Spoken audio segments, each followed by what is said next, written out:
Bonjour et bienvenue pour cette dernière réac sur Black Cells avec un invité spécial qui ne veut pas se présenter. Pardon, c'est à moi. Bonjour, salut tout le monde, c'est l'oncle Bug, j'espère que vous allez bien. Et aujourd'hui, on va faire la réac du dernier épisode de Black Sails. Oh, et là, j'arrête mon imitation foireuse de Bob Lennon. Oui, je suis doué pour les imitations foireuses moi aussi, rassure-toi. Nous allons donc voir ce dernier épisode ensemble avec Oncle Buck qui connaît bien la série, qui en est fan. Et qui aura sans doute plus d'expertise que moi au bout du compte pour la critiquer en soi. Hein, je rappelle que ces réactions sont vraiment des réactions à chaud Ouais, et mon avis que je prodigue ici est loin de représenter une critique de grande recherche. Donc il pourra peut-être apporter des lumières en plus, des petits détails qui m'auront échappé et je le remercie beaucoup d'être là.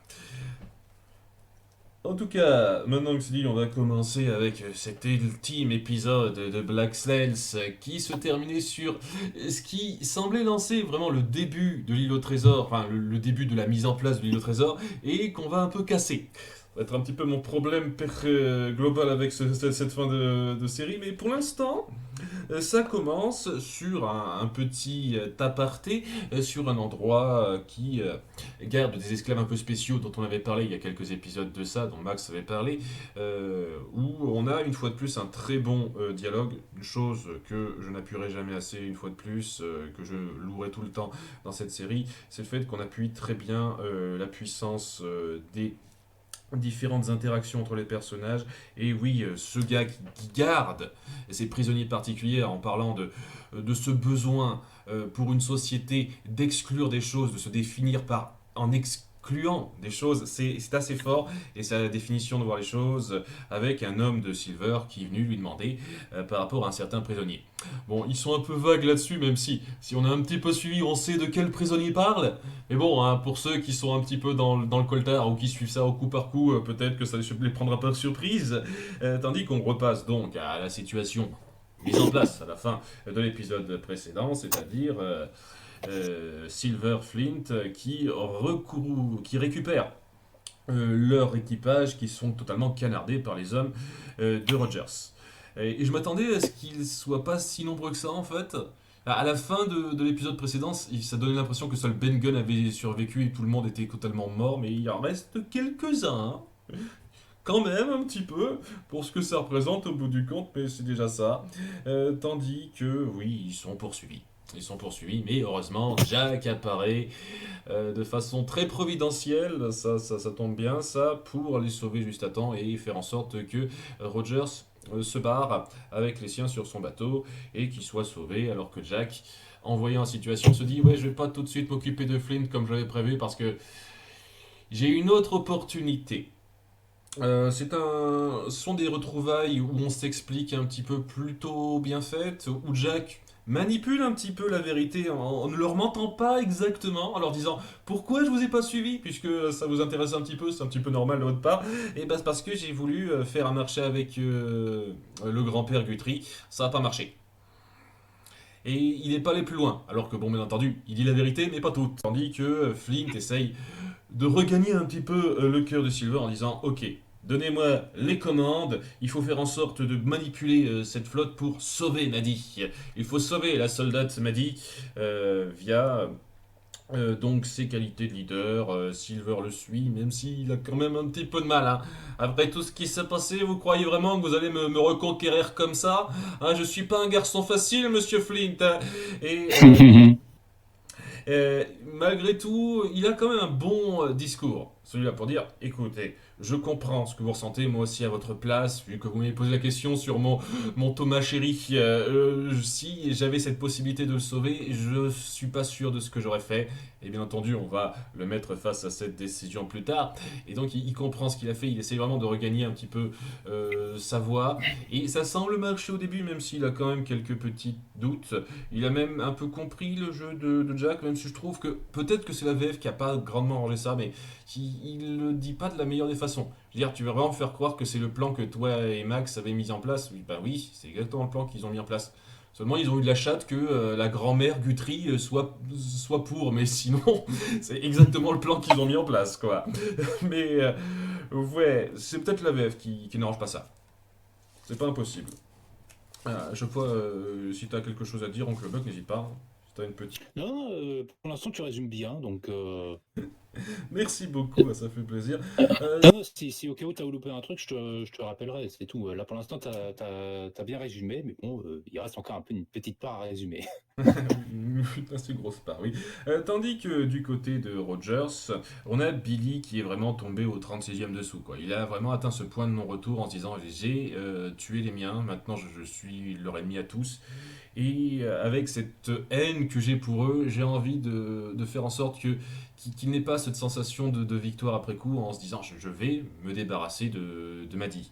Maddie qui prend ça un peu comme une reine, un peu comme une bosse en disant ok, vous me tuerez, ça n'arrangera rien, hein, ça me fera juste passer pour une martyre, ça n'aidera pas de façon super sérieuse, bien contenue, alors qu'elle a le couteau sous la gorge. J'avoue qu'elle gère bien, hein. Mon personnage féminin préféré de cette série, hein, celle-là. Ouais, Euh, je suis d'accord. Ouais. Après, j'aime bien Anne Bonny, mais Maddy est très clairement un peu au-dessus. hmm. Oui, on nous fait le petit suspense. Est-ce qu'il l'a fait ou pas au bout du compte? J'apprécie ça, c'est de la bonne petite manipulation parce qu'il y a vraiment euh, cette idée de si oui ou non il irait jusque-là. Si elle l'a atteint ou pas, et j'aime bien le petit suspense concret par rapport à ça, tandis que au bout du compte, ça va être le gros de cet épisode, c'est-à-dire l'attaque de Rogers, le combat, où au début je pensais, alors c'est moi qui ne m'y connais pas du tout en stratégie maritime, mais je pensais trop comme c'était parti, qu'il allait nous faire la stratégie Holdo. Rogers, il fonce droit devant le bateau de Flint maintenant, tout droit. Je me dis, tiens, est-ce qu'il pense le couper en deux en fonçant? Non, non, ça marche pas comme ça, Johan, hein, c'est pas aussi facile, c'est un peu plus réaliste quand même. Ça marchait chez les Grecs, mais pas chez les pirates. Exactement. Il, il veut juste leur faire un sale coup et les secouer pour montrer sa supériorité et ça marche pas tant que ça puisque le combat va être assez intense, va prendre son temps, j'aime beaucoup. On prendra le temps d'appuyer quelques duels intéressants. Il y en a un, j'aurais vraiment pas été contre qu'on l'appuie plus, mais oui, il y a un duel entre Billy et Flint sur les voiles, où on joue sur l'environnement, où c'est pas facile de se mouvoir hein, sur les voiles d'un bateau, hein, et on appuie quoi, cette colère qu'il y a entre eux et comment ils finissent par se rejoindre et comment Flynn parvient à mettre Billy à la mer. Alors, en nous faisant bien comprendre que ouais, il va revenir celui-là, même si une fois de plus, je reviendrai sur son rôle à la fin. Tandis qu'il va y avoir un petit duel rapide, je trouve ça un peu dommage, entre Jack et Rogers, et vu qu'on a grandement appuyé leur rivalité à ces deux-là. J'aurais pas été contre qu'on appuie plus ça. Parce qu'au bout d'un moment, il y a Flynn qui viendra et ce sera vraiment un combat à trois. Et Rogers pourra pas faire grand-chose au bout du compte. Et ok. Alors que pour moi, s'il y avait vraiment une rivalité, c'était entre Rogers et Jack, la plus forte. Et je pense qu'on aurait pu un tout petit peu étendre ce combat-là. Après, c'est plus réaliste, je reconnais. Tandis que on va passer un peu de temps sur Silver qui lui décidera de s'attaquer au Cal pour retrouver sa chérie et il tombera sur une petite référence à la saison 1 puisqu'il y aura le cuisinier qui se cachera tel un pleutre, ce qui sera un gros rappel à sa situation au tout début de la saison 1. Hein, j'ai beaucoup aimé ça, c'est un petit clin d'œil sympathique qui l'amènera à Maddy. On nous fait le suspense, une fois de plus, est-elle survécu ou pas? Et elle a survécu. Et là, on est à 30 minutes de l'épisode.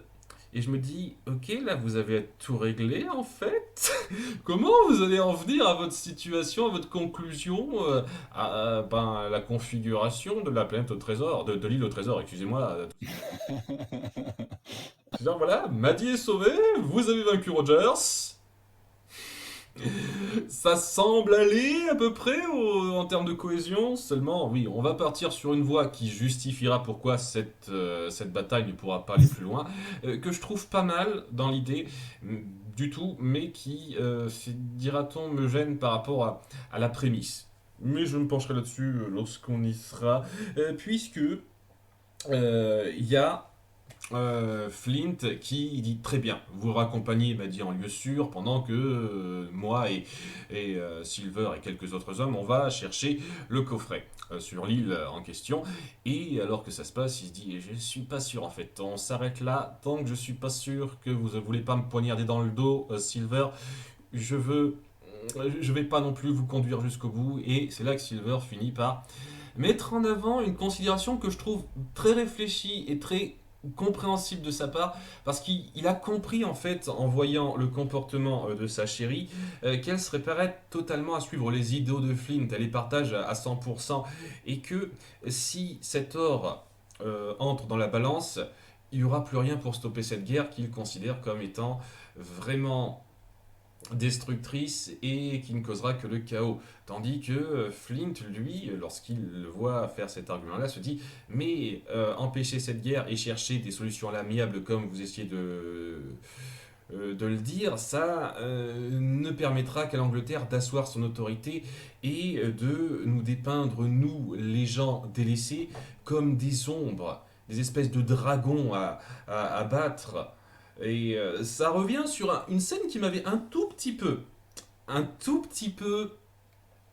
gêné il y a quelques épisodes de ça, autour de Jack et cette espèce de noble qu'il a croisé rapidement, qui disait ah c'est vrai que vous les pirates vous coupez les têtes des gens et vous buvez leur sang, un genre de conneries quoi. Et c'est intéressant d'avoir pris cette scène, maintenant que je vois ça en rétrospective, parce que ça revient sur cette considération des gens qui ne sont pas du peuple saint, entre guillemets, de leur part, cette espèce de vision idyllique et un peu barbare qu'on fait d'eux, quoi. C'est intéressant au bout du compte.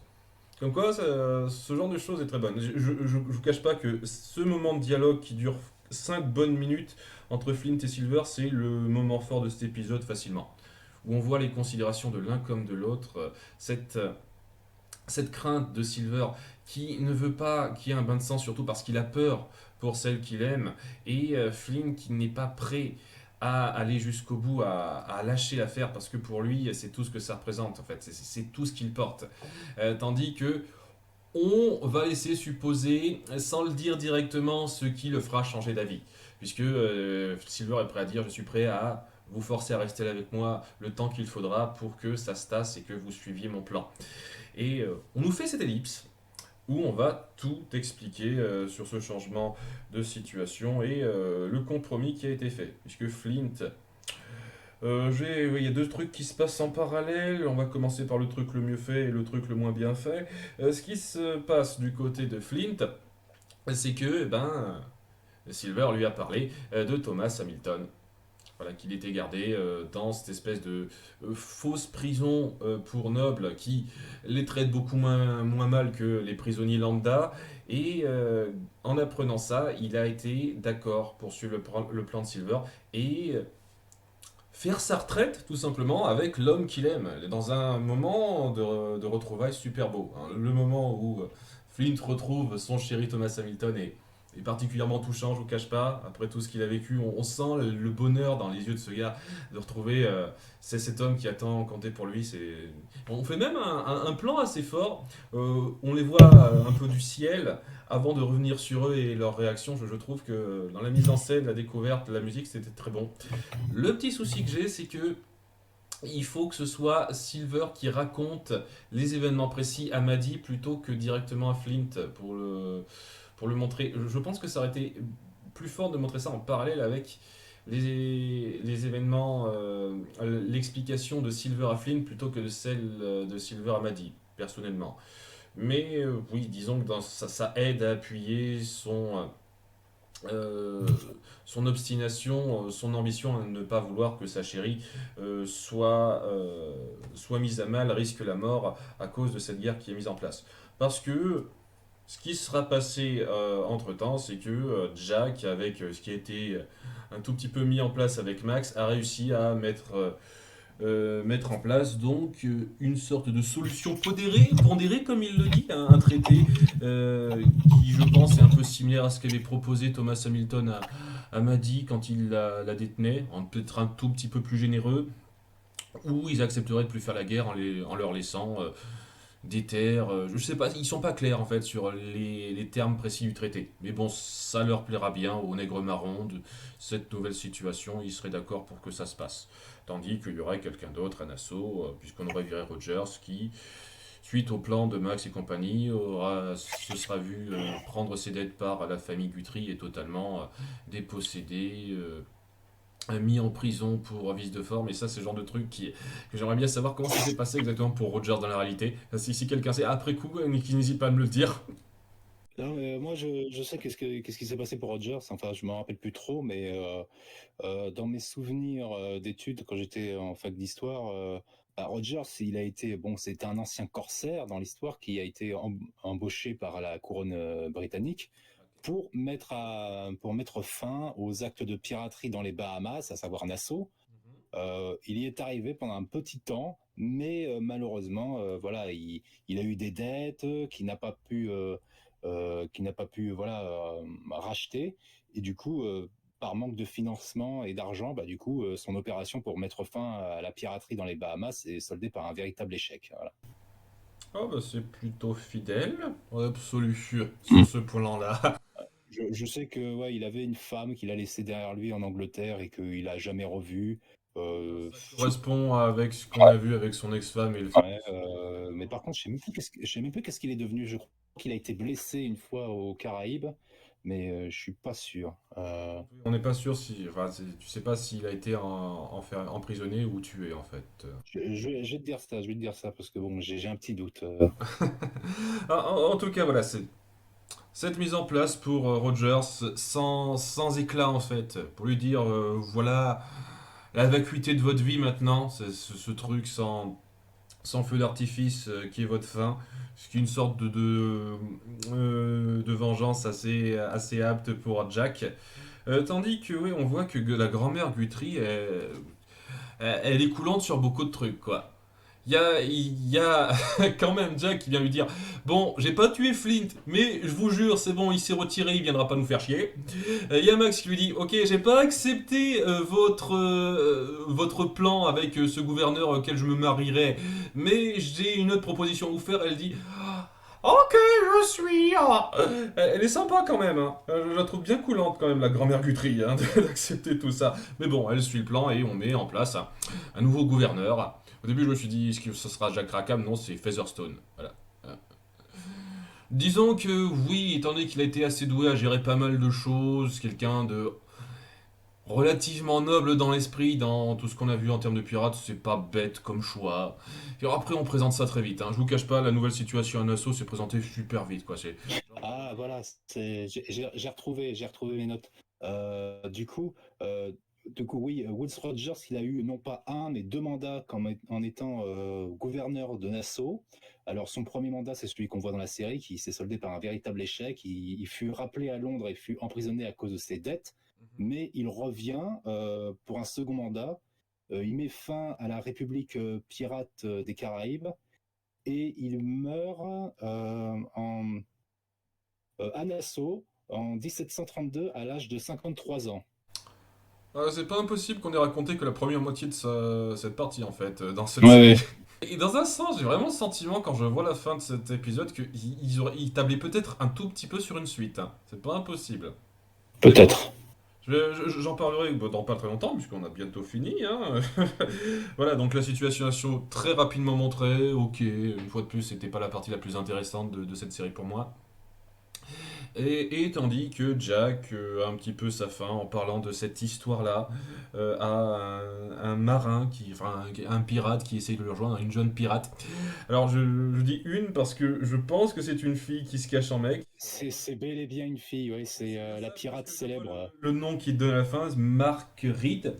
Je savais pas Ouais, qui c'était, j'ai cherché un peu. oui, parce que ouais, cette pirate, en fait, c'est la pirate célèbre Mary Read bon, si au cas où tu as vu une de mes dernières vidéos, où j'ai fait un petit documentaire historique et j'ai expliqué, voilà, son histoire, que Mary Read, c'était une femme qui aimait se travestir en homme pour vivre des aventures sur des navires, et elle se fait embaucher, toujours déguisée en homme, sur le navire de Rackham. Et Ok, elle se lie d'amitié avec Anne Bonny, et ces deux femmes, elles sont devenues aussi célèbres que leur capitaine. Et elles ont, au point qu'on disait que c'était deux diablesses des mers qui ne craignaient ni Dieu ni le diable. Oh, ok, ok. Bon, ben, c'est une bonne amorce, la chose, quoi. Donc, c'est un peu sur ça que ça se termine, quoi. Mary Read qui est embauchée par Jack. Et, vous voyez, on termine sur Jack et Anne, en fait. Mm. Je m'attendais.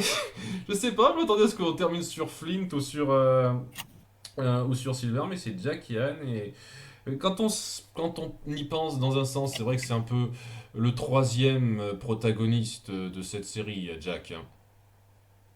Et même si j'ai pas autant d'intérêt pour lui, d'accroche pour lui que pour Flint et Silver, il remplissait bien son rôle dans un sens. Je trouve ça bizarre ce choix.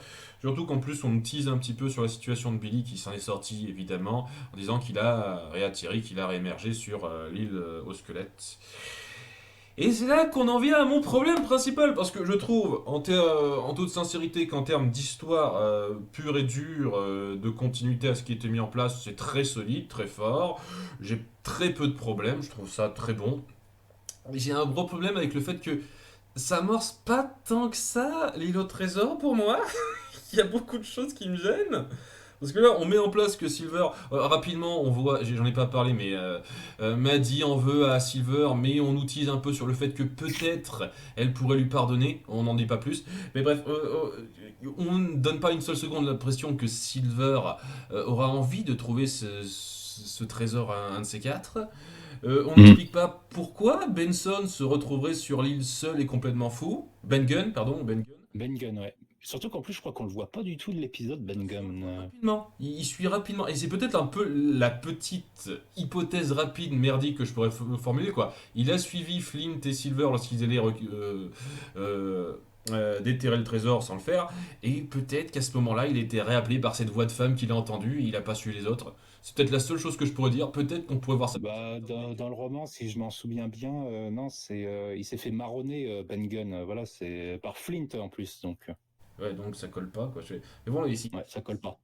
Mais même en partant du prêt, juste d'un point de vue situationnel, quoi, il y a que comme ça que je verrais que cette fin de série amène ça, quoi. Genre, cette voix de femme qu'il a entendue rapidement, il y a 2 épisodes de ça, dans l'épisode précédent même, et ben il l'a réentendu, c'est ça qui l'a tenu éloigné des autres, et il est resté sur cette île. Mm. Bon, hein, il faut vraiment chercher loin pour voir ça comme ça. Donc Ben Gunn, on n'explique pas sa situation. Billy, à la limite, si je vais chercher loin, peut-être qu'il est resté suffisamment longtemps sur l'île pour finir par trouver l'emplacement du trésor et le mettre sur une carte et être poursuivi. C'est peut-être un petit peu logique, peut-être.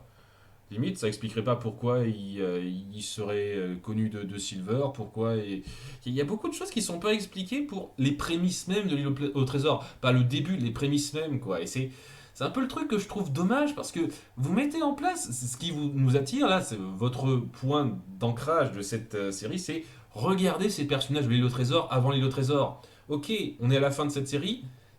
Elles sont où les prémices de l'île au trésor exactement? C'est vrai qu'il y a pas la création de la carte qui mène au trésor.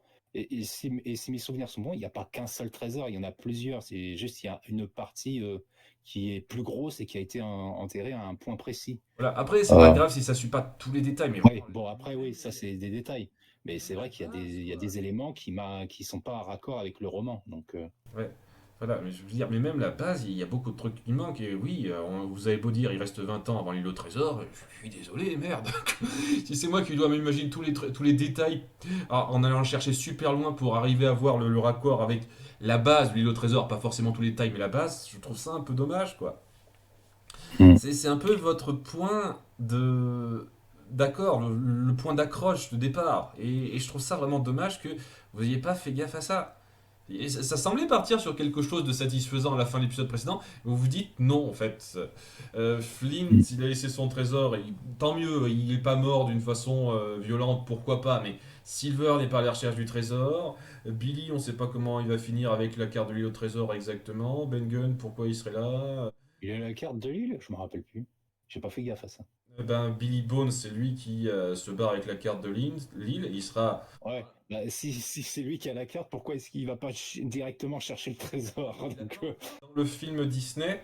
Le premier film des années 50, me semble, et le Ouais. film animé La planète au trésor, qui est très libre, hein, nous sommes d'accord, notation très libre, c'est Billy Bones qui est poursuivi par Silver et qui a la carte de l'île au trésor. Je sais pas s'il l'a chouravé à quelqu'un ou si c'est lui qui l'avait de départ, mais c'est grâce à lui que Jim Hawkins met la main sur la carte. De mon souvenir, Billy Bones, moi quand j'ai découvert l'île au trésor, c'est grâce à un téléfilm avec Christian Bale et merde, oh merde, j'adore cet acteur pourtant, c'est Charlton Heston qui jouait Silver. Et dans cette version-là, c'est la version dont je me rappelle le plus. On sentait bien que Billy Bones était un pirate, un ancien pirate qui avait constamment l'habitude de jeter un coup d'œil derrière ses épaules, comme s'il était suivi. Et il transportait avec lui un gros coffre. Et dans ce gros coffre, bah, non seulement il y avait le carnet de Flint avec toutes ses notes, ses prises, tout le montant de son butin, et bien entendu la carte qui montre où se trouve voilà ce fameux butin qui est enterré à différents endroits sur l'île. Voilà, c'est ça que je me rappelle. Voilà, bah, il n'y a rien qui met ça en place à ce niveau-là, quoi. Et je sais Mhm. pas, et même Israel Hans. Alors, je trouve ça intelligent d'avoir fait le lien entre le Israel Hans de la réalité véritable et celui du livre de départ, mais de base, quand même, le mec, il est censé être assez vieux s'il a été sous le commandement de Barbe Noire avant, fut un temps assez long, et s'il se passe encore 20 ans après, ce sera un vieux croulant. C'est pourtant, en plus, je crois que dans le roman, Israel Hans, il est pas si, enfin, il est pas jeune, mais il est pas non plus âgé. Et d'après ce que je me souviens, c'était le canonnier de Flint. Voilà, c'est Ouais, donc, ouais, c'est. bon. Après, c'était plutôt pas mal de la part de la série de faire le lien entre le Israel Hans historique et le Israel Hans fictif. Voilà, c'est. C'est vrai, mais oui, il y a beaucoup de détails comme ça qui sont un peu gênants. Et je vous cache pas, ça c'est un truc personnel, c'est un petit dommage pour moi, c'est que vous avez mis en place ces personnages, toute l'histoire d'avant l'île au trésor, comment ils se sont retrouvés là. Il y aurait eu tellement moyen de raconter l'île au trésor après. Avec ces mêmes acteurs, ces mêmes personnages décrits comme ça, quoi. Pas forcément sur toute une saison, même si je pense que ça pourrait tenir toute une Mm. saison, mais sur un film, un téléfilm d'1h30 comme ça, vous prenez les mêmes acteurs qui jouent Flynn, qui jouent Billy Bones, qui jouent Ben Gunn et qui jouent Israel Hans. Vous n'êtes pas obligé de faire ça 20 ans plus tard, si ça se trouve, vous pouvez faire ça 5 ans plus tard. C'est pas grave, ce genre de liberté, c'est pas la fin du monde, quoi. Et je pense qu'il y aurait moyen de faire quelque chose. Vraiment, et je trouve ça dommage que ce soit pas fait, quoi. C'est Ouais. une occasion manquée pour moi. Surtout qu'il manque d'autres marins de Flint qui connaissent Billy comme Chien Noir ou Piou l'aveugle. C'est moi pour moi la saison 4 je l'aime beaucoup, mais pour moi son rapport avec l'île au trésor, j'ai comme l'impression que ça a été un peu rushé quoi. C'est le truc qui me gêne, parce que c'est vraiment une promesse de cette série, quoi. Et quand on la tient pas à ce point, je trouve ça un petit peu ennuyeux, un petit peu frustrant. Parce qu'en dehors de ça, j'ai pas grand chose à reprocher à cet épisode. Je le trouve très solide, très bon, une conclusion satisfaisante sur pas mal de points mis en place. Donc, ouais, c'est vraiment, si j'essaie de me détacher de l'île au trésor, j'ai pas de gros problèmes. Mais voilà, c'est difficile de ne pas me détacher de l'île au trésor, quoi. Mhm. Ouais. Bon après il faut j'ai comme l'impression qu'ils ont plus essayé d'essayer leur trip, leur bonne idée de mélanger les personnages de l'île au trésor avec les personnages pirates historiques comme Charles Vane ou Barbe Noire. Mais j'ai eu comme l'impression qu'ils étaient plus intéressés par la partie historique que la partie fiction du roman de Stevenson. Donc c'est ça que j'ai eu un peu comme problème avec le final. Mais bon, j'ai ressenti à peu près la même chose avec le final de Buffy contre les vampires que j'ai trouvé un peu rushé, alors que bon, pour moi, si au cas où il fallait faire un final pour rattraper un peu, pour refaire un peu plus de liens, histoire qu'on puisse faire fonctionner mieux notre imagination de comment est-ce qu'on est arrivé de ce final au début de l'île au trésor, il aurait fallu un final digne d'un film au cinéma, 1h30, 2 heures. La glace était bonne, mais ça manquait encore un peu d'arôme. Hein, voilà. Bonne analogie, bonne analogie. Voilà. En tout cas, voilà mon résumé global de cet Mm. épisode, mon aperçu, j'apprécie. Hein. C'était une série très solide que j'ai bien aimée. Je suis content de l'avoir suivie, vraiment. Si tu as quelque chose à rajouter, on peut passer aux questions. Si j'ai quelque chose à rajouter, je peux te dire juste vite fait mon avis sur les saisons quoi. La saison 1 sympa, un peu lente à démarrer, mais au moins ça présente bien les personnages. La saison 2 pour moi c'est la meilleure. Euh, la saison 3, elle est pas désagréable à regarder, mais elle est bordélique. Et la saison 4, voilà, c'est, c'est un bon final, mais sans plus pour moi. Voilà. Hmm. Ah, ok. Pour moi aussi, la Voilà. saison 2 est la meilleure. Hein. Je dis tout de suite. La saison 2, je me suis pas ennuyé un seul instant. Hmm. Donc voilà, donc c'est dit. Merci aux quelques personnes qui sont sur Discord d'avoir suivi. Maintenant, vous pouvez commencer à poser des questions un par un. Essayez de vous organiser pour pas parler plusieurs fois en même temps. Et sinon, vous pouvez poser des questions par écrit, on y répond aussi sans problème. Hein. Moi, personnellement, saison 4 qui pose plus de problème, c'est. En plus, t'as pas tiqué là-dessus. C'est par rapport à la connerie de Flint d'accepter le marché d'Eleanor alors qu'il sait parfaitement qu'elle n'a aucun droit de faire ça, ni aucun moyen de le faire. Je pense qu'il y a une espèce de compréhension qui s'est forgée entre ces deux-là. Lorsqu'Eleanor a fait ce marché-là, elle s'est dit qu'elle en avait marre des combats et qu'elle voulait laisser filer la chose. Et je pense que Flint, même s'il a été un peu idiot d'accepter ça rapidement, je crois qu'il a compris la détresse d'Eleanor et il a aussi compris qu'elle était déterminée et qu'elle ferait tout pour faire ça. Il y a cette complicité qui s'est forgée entre les deux personnages, qui s'est un peu ressentie, ce qui fait que même si cette décision fait un peu rocher, je suis assez d'accord avec toi, je l'ai pas non plus trouvé trop insultante. Personnellement, je comprends tellement le personnage d'Eleanor en elle-même, ce qu'elle veut faire, ça, y a pas de souci, c'est totalement raccord avec elle-même. Mais le problème, c'est que elle n'a aucun moyen de rendre effectif cet accord d'elle-même. Tout doit passer par son mari, qui n'acceptera strictement jamais. Et en l'occurrence, même si Flint, il peut penser qu'elle peut le convaincre, c'est un chèque en blanc. Oui, alors juste un truc par rapport à ça. Le truc aussi qui est quand même à retenir pour cette situation, c'est que Eleanor a cette vision un peu idéalisée de Rogers. Elle ne sait pas Oui, que mais, c'est un mais corsaire qui peut être, que c'est un ancien corsaire qui peut être vraiment retors dans sa façon de gérer les problèmes. Et elle s'imaginait pas qu'il irait aussi loin après ce forçage qu'elle lui a fait. Tiens, une remarque de Ao Usanukirisu, je vais pas le dire à chaque fois. Par contre, aussi maintenant qu'on en a fini avec la série, j'ai un peu de mal à voir où il voulait aller avec le personnage de Max en fait. Je suis assez d'accord avec toi. Si j'ai du mal avec ce personnage. Mais je reviendrai un petit peu sur elle dans ma vidéo bilan, je te cache pas. Et sans dire qu'elle n'avait pas d'incidence, quand je me fais le grand tableau, je me demande vraiment où ça voulait aller. Pour moi, Max, c'est le personnage de trop. Alors, j'ai rien contre elle. Bon, on montre bien que c'est une fille qui essaye de creuser son chemin. On dit bien qu'elle a été esclave et de voir que à la fin, c'est elle qui contrôle Nassau, comme l'a fait Eleanor. Mais disons que c'est son développement qui la rend pas du tout attachant. C'est ça le problème.